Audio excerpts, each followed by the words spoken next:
Okay, so I own a roofing company. I'm sending direct mail for 6 months. How do I leverage? Let's assume I've understood that journey. I've got this information. How do I leverage that into a situation where now I'm getting more business because I'm acutely aware of what that timeline and progression looks like? So let's talk about the customer of a roofing business. So there's 350 million people in the United States, about 90 million homeowners. And the average homeowner will live in their house for 5 to 7 years. And more often than not, a roofing company will only deal with that customer one time. You have maintenance, you have repairs, you have gutter cleaning, you have stuff like that. But let's just say on average, Mike's roofing business is going to deal with Dave the homeowner one time in that cycle.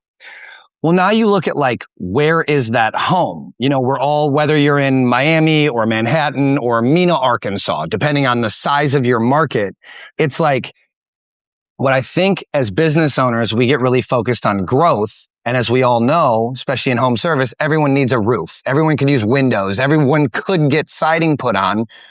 But who's your perfect customer? Who are you focusing on? And a study that I like to reference a lot is that Harvard Business School study. Harvard told us it takes 7 to 11 touches for a cold consumer to remember a brand. We did a case study at Dope over the past 4 years, and the average local business is only getting 2 to 4 touches on their target ideal customer. And so when you look at what's the focus for a roofing business owner, I just believe inherently that you should be focused more on the neighborhoods you're working in. Not only because people have things in common, right? Mike and Dave live next door to each other. What do we know? We're probably around the same age. We might have kids the same age. We probably make the same amount of money because we can afford to live in the same neighborhood. That's all good and great to make that profile. But let's take it a step further. These homes were built probably around the same year, of probably around the same materials, by probably 3 to 5 of the same builders in that area. So when we go into maintenance, improvements, or upkeep, some of the biggest investments that a homeowner will ever make in their life, you're historically likely going to have the same problems as your neighbor. I think roofing, whether you're in retail or you're in more of an insurance market, you get so focused on getting big fast, and it's not as dialed in of where am I more likely to fix the same problem?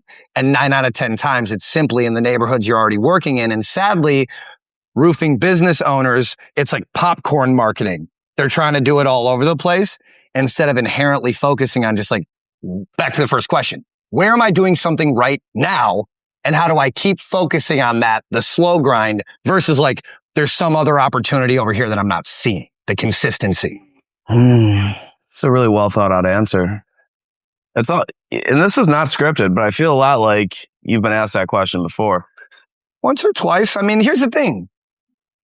Direct mail, the print industry is ran by 70-year-old fat guys who suck at golf, whose kids don't want to work for them. There's not a lot of innovation. There's not a lot of advanced thinking. It's send out a bunch of mail, cross your fingers, kind of hope you get a result. And maybe you do that every month. Maybe you do it every quarter. Sure. But now it's what's the matching? What's the attribution? What's the strategy?